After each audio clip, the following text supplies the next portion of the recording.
It's funny actually. So in the beginning, obviously I was going in as a data analyst, and once I got started, even just my first week, I did a little bit of a survey just to get some feedback on my experience and where kind of my skills lie and what my expectations were.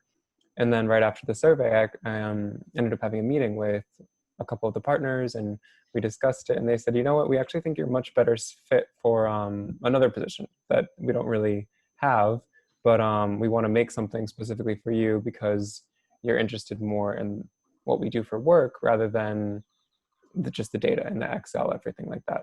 I think in November of 2019, I had just been looking up companies who did place branding, particularly nation branding, and they were one of the only ones that really come up. There's a few different companies who do this, but there are really only specific companies that do it. And again, Bloom and slash D2, just very particular in what their work is. So I was really interested. So I reached out and I just asked if there were any sort of opportunities or kind of what the company setup was. And we stayed in touch. And then about December, January, I believe, was when, yeah, in December, we, the HR person at the time, we had discussed internships that they had available for the summer. And then I started going through the process. I had the kind of the first round interview. I passed that. And then there was one kind of assignment, it was really nice. It was just, again, kind of to assess my skills in data analysis as well as client research and how I kind of took that on my own path. So yeah, and once I passed that, then I had another interview and then I got the job. It was funny, I was thinking about this question a little bit. So I think the ideal person for the data analytics position in the beginning, again, would have been very much more data driven, and it's just not necessarily my experience. I've worked in tourism and hospitality in the past. I was working in hotels, so I'm much more of a people person. And I told them that. I said, you know what, I'm really a people person, but I would love to work with the company, and I would like to learn the data piece because I think it would be valuable essentially to grow with the company. And so in the beginning phases, it was funny because I think they knew that my skills didn't necessarily line up with the job that I had gone in for, and that's why eventually they changed it. But the most important reason that I think I was good for the job was because I love what the company does, and I'm really passionate about the work that they do. And I think that's, in the end, more important than a certain set of skills, because the technical skills I could have learned on the spot. I think it would have been not simple, but it would have been challenging, but I would have put in the time to learn. But I think it was really important that I had just that passion for what the company does in the end to get the job. So it was cool because coming from, again, the hospitality background and doing the master in sustainable tourism and then finding my way into nation branding, it was kind of an interesting path. And a lot of people might say it doesn't seem, they might not see the connection, but tourism is a massive piece of the nation branding. And so it's kind of almost one of 5 different dimensions or areas of focus.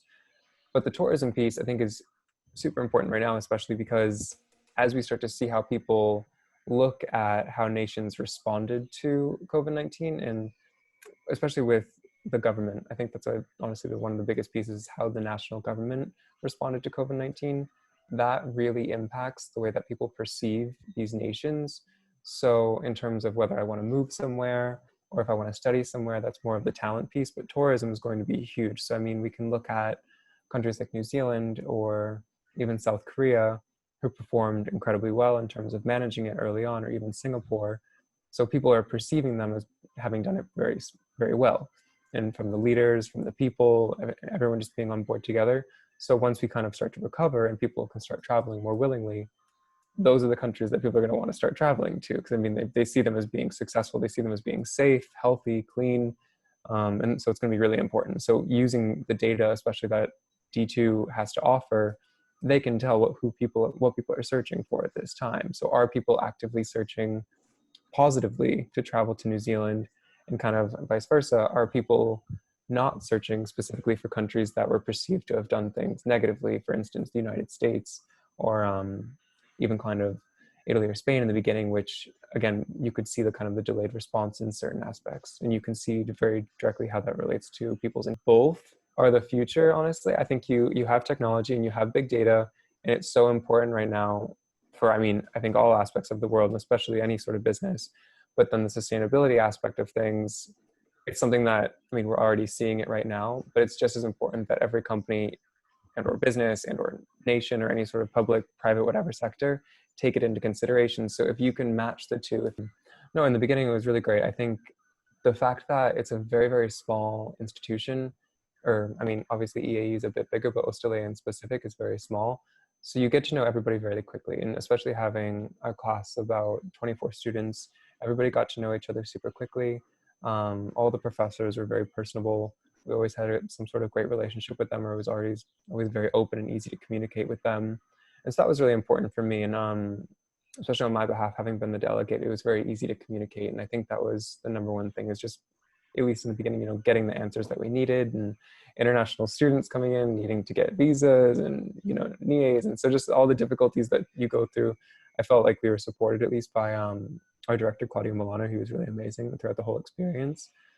But yeah, in terms of classwork and the education that we received, I think it was exactly what I was hoping for. I think it was really important to, again, learn about the resources, but also, especially in today's day and age, how do we communicate the sustainable actions that we want to also do? And that's, again, where I kind of took the most, I felt like I learned the most in the whole course, was how to communicate sustainable actions and how to inspire others to enact change as well. I think it was incredibly hard for, honestly, everybody, between students, the university, everybody who had to kind of adapt and adjust really quickly. But no, I think for the most part, a lot of our teachers ended up, really knocking it out of the park. I think they seemed really comfortable online. Again, I think it's something that's not for everybody, and you just kind of have to give everyone the benefit of the doubt. I mean, even students waking up and just showing up to be on a screen is challenging for some aspects. But no, I think they did a good job for how it went. Long term, honestly, I want to keep going in the same direction that I have going right now for me. I'd really like to just keep on growing with a consultancy, working in nation branding, and eventually get to that point in my career where you can work with policymakers and kind of work on like the public advisement as well as private advisement. I mean, having worked in hotels before, I think it's just as important in terms of a brand. I mean, if we're talking about an actual brand or mark, that you can communicate your sustainable actions being made, and how do you make that known. So I want to keep going in the way that I'm going in terms of place branding, and if I can eventually just take that out to my own consultancy, or just keep growing with another consultancy, for example, the one I'm with now, I'd be happy.